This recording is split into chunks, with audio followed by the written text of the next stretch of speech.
நம்ம இன்றைக்கி ஒரு மாம்பழ கேண்டி பண்ணலாம்ப்பா. இது வந்து இந்த சீசனில் தான் பண்ணி வச்சுக்க முடியும். இதுக்காக நான் என்ன பண்ணியிருக்கேன், 1 கிலோ பங்கனப்பள்ளி மாம்பழம் வாங்கி தோலை சீவி அந்த பீஸ் பீஸாக போட்டு மிக்சியில் கூழாக அரைச்சி வச்சுருக்கேன். இது பாருங்கள், இது ஒரு 3 கப்பு கூழ் ஆகும். 3 கப்பு. அதுக்கு 1 கப்பு சர்க்கரை எடுத்து வச்சுருக்கேன்ப்பா நான். இப்போ நம்ம என்ன பண்ணுறோம், இந்த சர்க்கரையை அப்படியே கொட்டிடுறோம் அந்த வானலில்.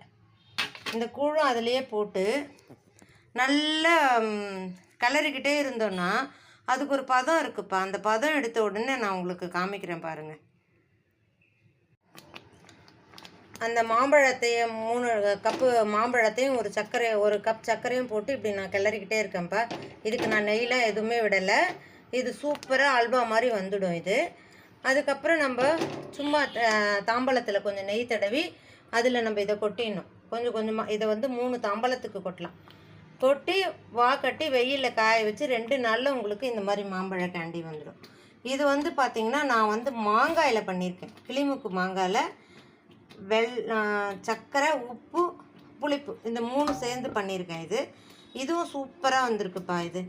இதை வந்து நான் என்ன பண்ணேன், இந்த மாதிரி மசிக்கலாம் இல்லை, மிக்சியில் அரைக்கலாம் இல்லை, சின்ன சின்ன துண்டாக நறுக்கி போட்டு வேக வச்சுட்டு இந்த மேட்சரில் வச்சு நல்லா மேட்ச் பண்ணிவிட்டு கொஞ்சம் உப்பு சர்க்கரையை போட்டு இந்த மாதிரி பண்ணி எடுத்து வச்சுட்டேன்.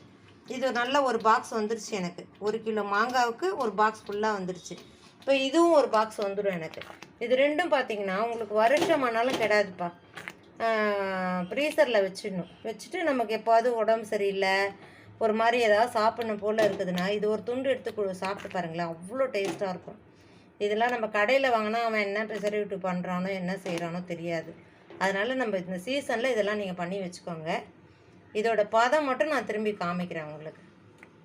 பார்த்தீங்களா எப்படி ரெடி ஆகிடுச்சுப்பா இது. இப்போ பாருங்கள், அந்த பதம் உங்களுக்கு காமிக்கிறேன் பாருங்கள். இது கொஞ்சம் போட்டுருங்க. இப்படி போட்டுட்டு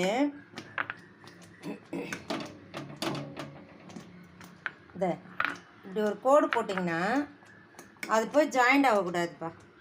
அப்படியே நிற்கணும். கோடு தனியாக நிற்கிது பாருங்கள். அந்த பக்கம் தனியாக, இல்லைன்னா தட்டில் காமிக்கிறேன் பாருங்கள். பாருங்கள், இப்படி போட்டுட்டு பார்த்தீங்களா, அது அப்படியே நிற்கிது பாருங்கள். இது போய் ஜாயிண்ட் ஆகக்கூடாது. ஜாயிண்ட் ஆச்சுன்னா இன்னும் அதோட பதம் வரலன்னு அர்த்தம். இப்போ ரெடி ஆகிடுச்சுப்பா.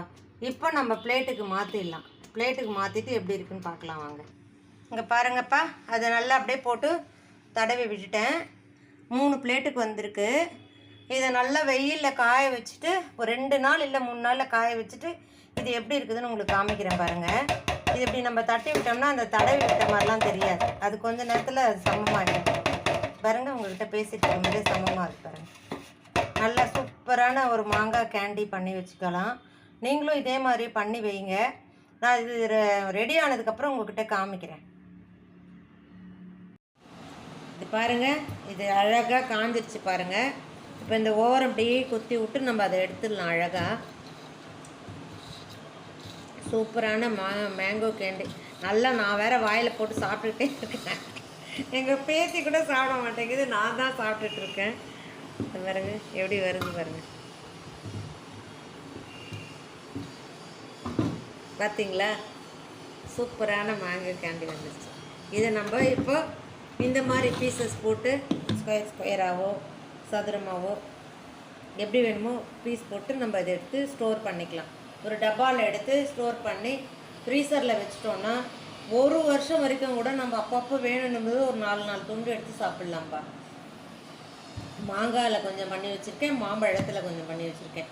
நீங்களும் இது மாதிரி பண்ணிக்கோங்க. வாழ்க வளமுடன்.